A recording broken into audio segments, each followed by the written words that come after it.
Rubis' Small Kitchen again. Today, I'm going to cook Pancit Sotanghon or vermicelli. So, these are our ingredients. So, we have here chicken liver, black pepper, oyster sauce, and we have here boiled chicken and boiled gizzard and garlic, onion, cabbage and scallion, carrots, and our vermicelli or sotanghon. So the first thing I'm gonna do is frying the liver first. Then let's soak our sotanghon with water.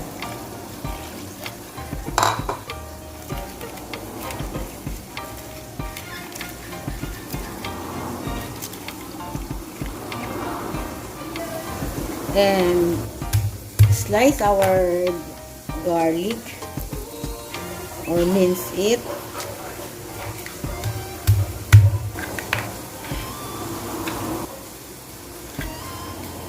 Next, slice our onion.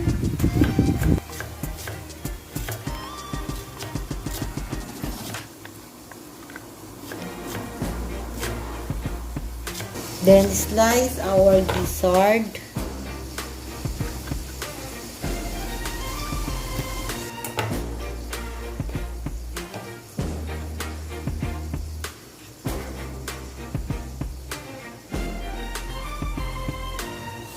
Then our chicken.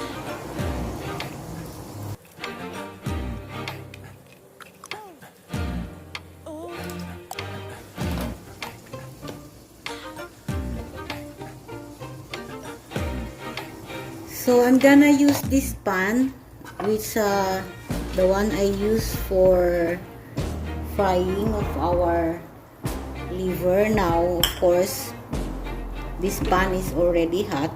So I'm gonna put first our garlic. I'm gonna stir fry it first.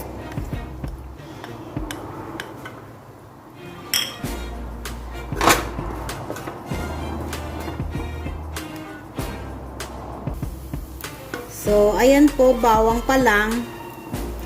Mabango na. Masarap na. Lagay ko na po yung onion. Mahina lang po yung apoy para hindi po masunog yung maliliit na pieces ng liver. Now let's put our black pepper, just a pinch of it.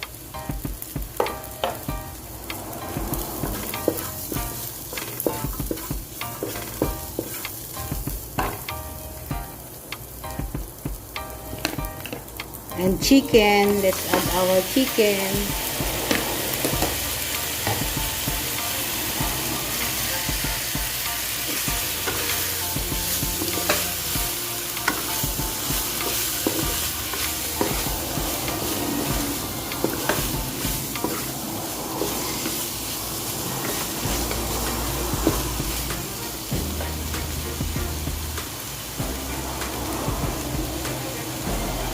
And just 2 tablespoons of oyster sauce. As you can see, wala po akong patis dito sa aking ingredients. But later on, pag tinikman ko na po ito at medyo matabang, I'm just gonna add fish sauce. Kasi maalat na po yung ating oyster sauce.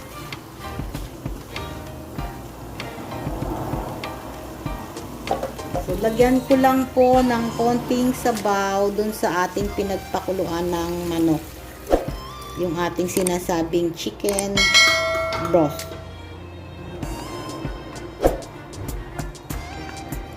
So let it simmer for a while.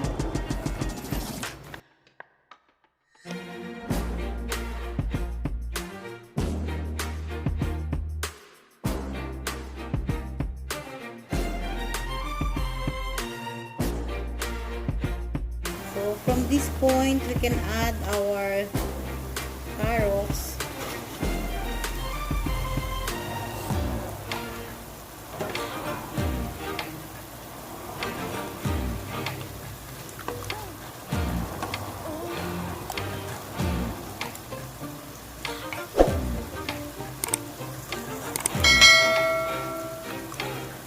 And add some more chicken broth.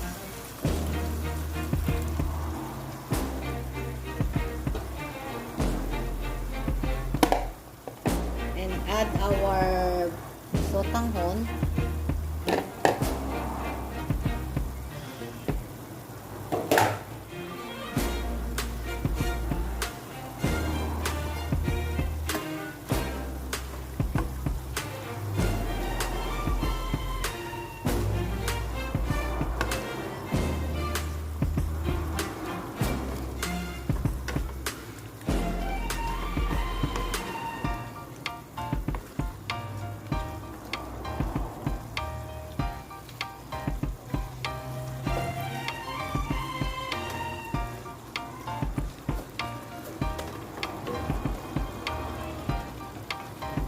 And simmer it for almost a minute.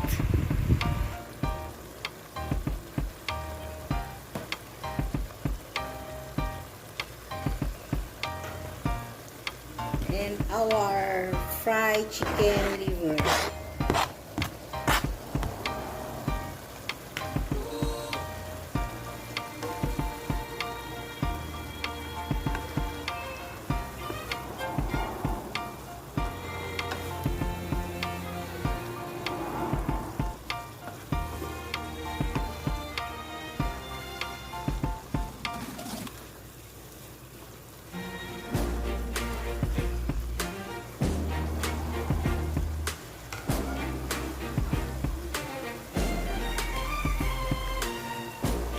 Then add our cabbage.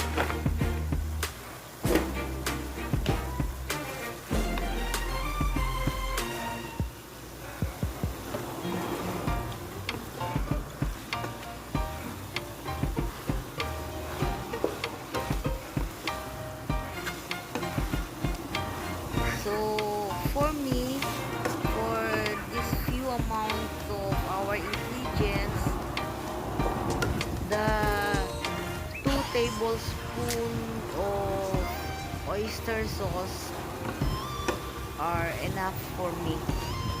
So I didn't put or add fish sauce anymore. So now our sotanghon is ready to serve.